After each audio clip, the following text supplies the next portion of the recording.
I'm absolutely convinced we've got the highest quality and the largest quantity of fruit in any video game. I'll take it.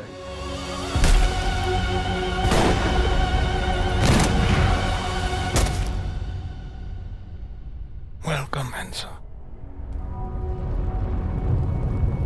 Well, hi guys. Thanks for having this interview with us. I just thought we could start if you just want to introduce yourselves and who you are and what you do on the team, and how long you've been with the team as well. Okay, hi.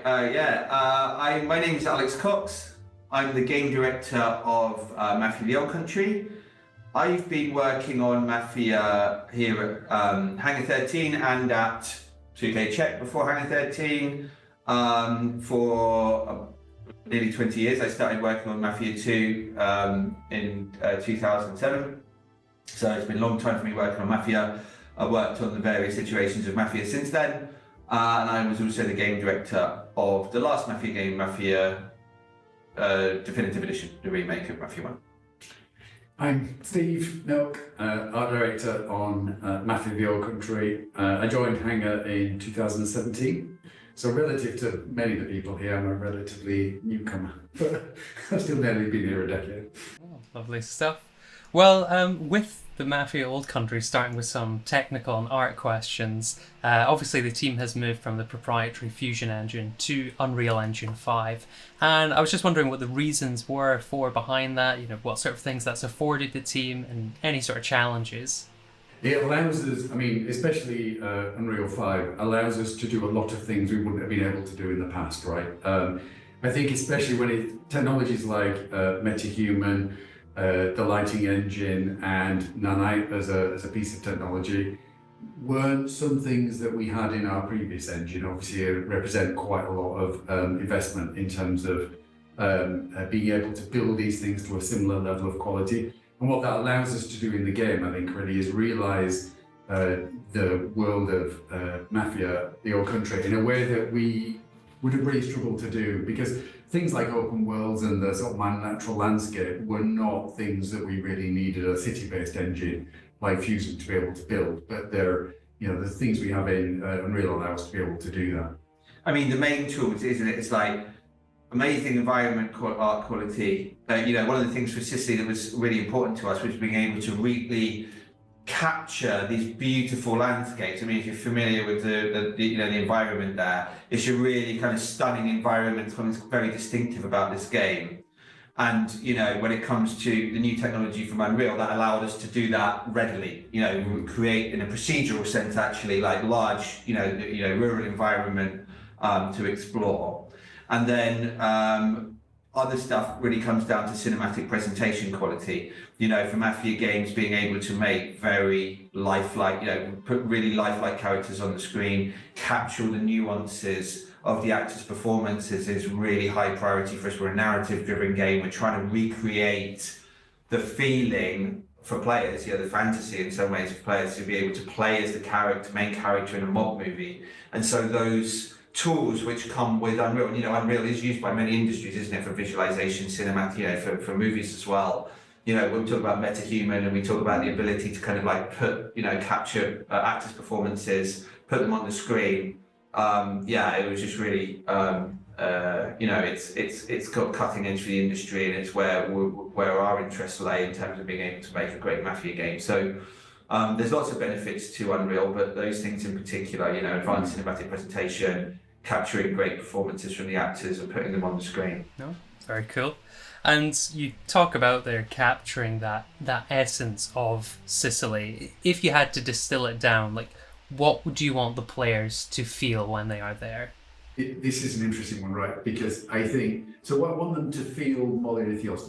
When we think about the world and the environment, the world is a character, and we used to say like cities are a character in every Mafia game, right? I think that the character of the environment, especially in Nero, it's almost background music, I think, to what goes on in some ways, right? I think its purpose from our point of view is to inform the players about the context for the characters that they meet and the actions and adventures they're going to have in the world. What I would really hope is players are left with a love of this space and enjoying their time within it. Because I think the visuals we've created are really gonna stay with people in that way. And I think the world has a character, and I think it will speak to players as they make their way through the game. I think we talk about things like the skyscapes, right, quite a lot. You know, we spent a lot of time really building these really beautiful skies to accompany the missions, and I think the way everything comes together, I think, is really strong. I mean, Sicily in itself is a very distinctive location for any game. I think we're one of the, I'm not sure it's an environment that's been explored in the past in other video games. And there's those two elements to it. Sicily as an island in itself is, is this stunning location. I think Steve was describing there. It's got layers of history again, which we're trying to expose to players through the different locations we visit, and the history of the Sicilian Mafia is obviously something which is interesting.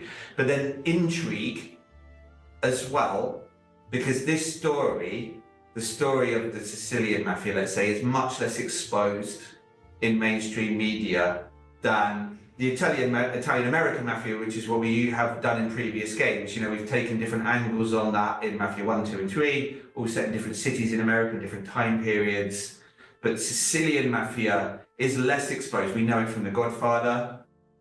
We know some details of the legend, that we've heard of the organization. It's world notorious, one of the most notorious crime syndicates in the world. But we don't know much about it. Let's say we, as in, the international audience, don't know much about the real history of the Sicilian Mafia, other than what we've seen maybe in a couple of references. So that intrigue of to find out more, to learn the history of not just Sicily, but of the Mafia, and kind of this kind of how the Mafia came to be, is what I hope players feel when they're playing, because that's one of the things we try to do in the story and through the journey of the game. Oh, very cool. And did the team manage to do any field work and go out to Sicily themselves?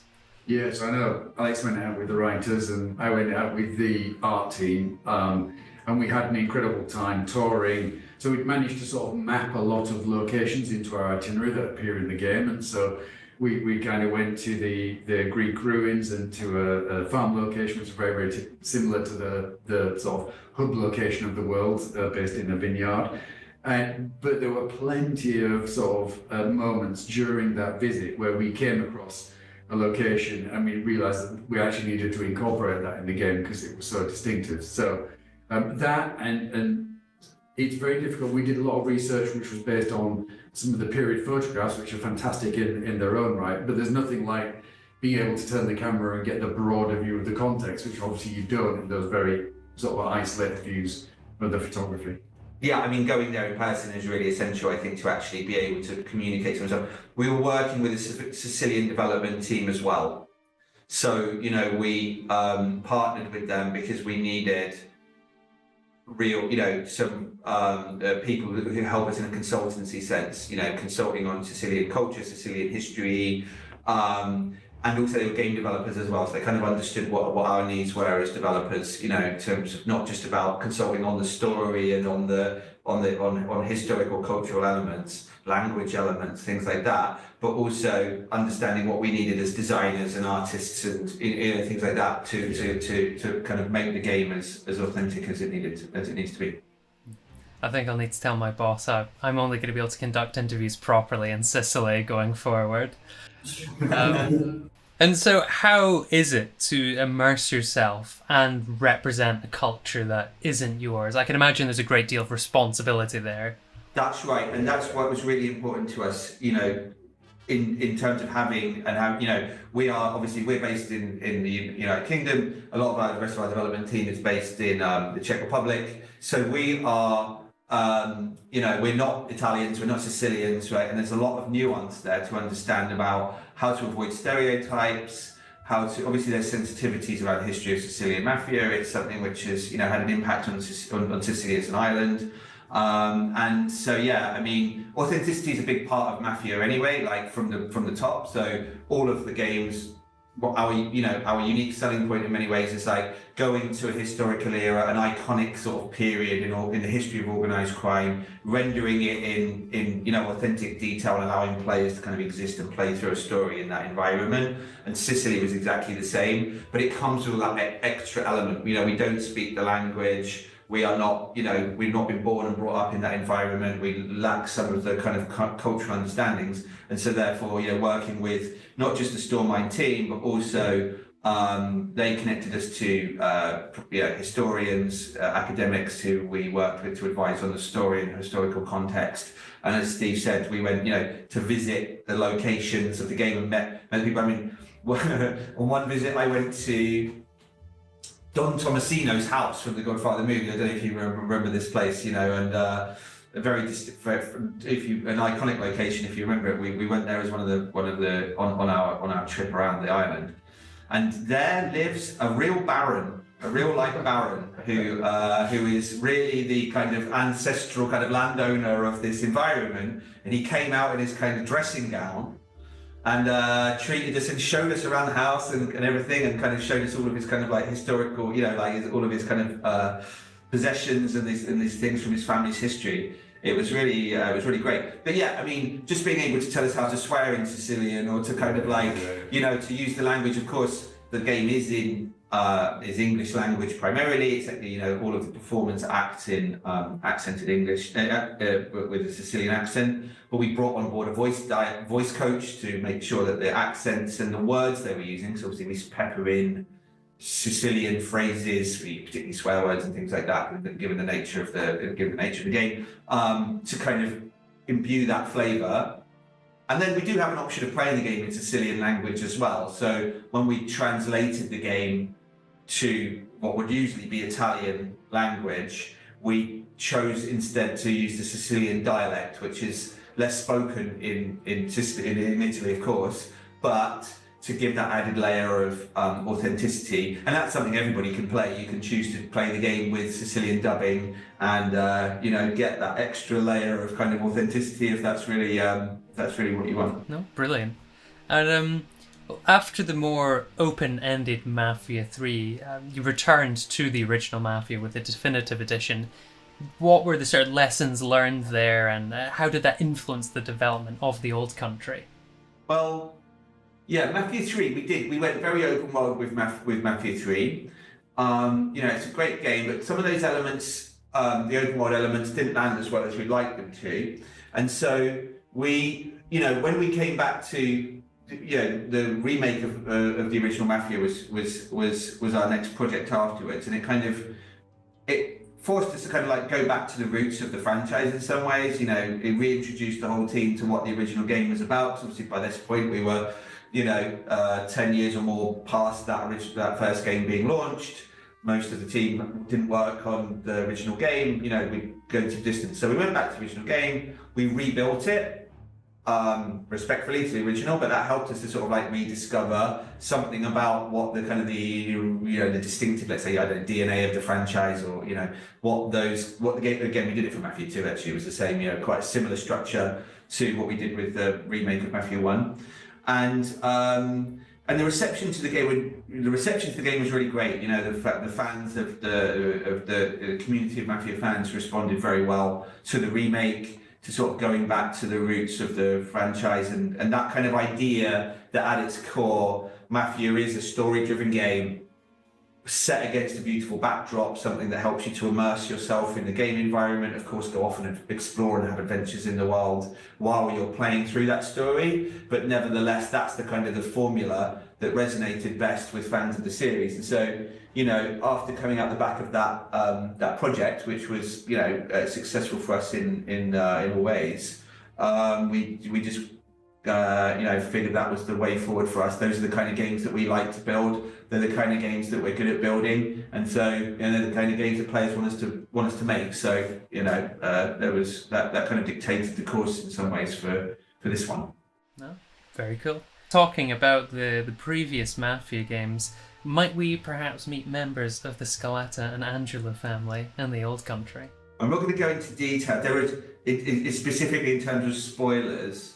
What I will say is that there are some returning characters that fans of the franchise will be familiar with. And there are, various other connections to the rest of the series. It's a prequel story, but it's got its connections to the future stories. But everything else, I would say, remains under wraps. Oh, plead the fifth. Good man. Well, I suppose to finish on a less serious note, do you reckon, out of all the games that have come before, that Mafia: The Old Country has the highest quality lemon rendering in the world? Because once those initial screenshots came out, I was thoroughly impressed. This seems to be our thing. I think it's been mentioned before. I'm absolutely convinced we've got the highest quality and the largest quantity of fruit in any video game. I'll take it. I'll take it. Yeah. Well, I'm looking very much forward to it. And thank you guys so much for your time. I wish you all the best with the release, and I'm looking forward to getting my hands on the game. Thanks, man. Great to speak to you.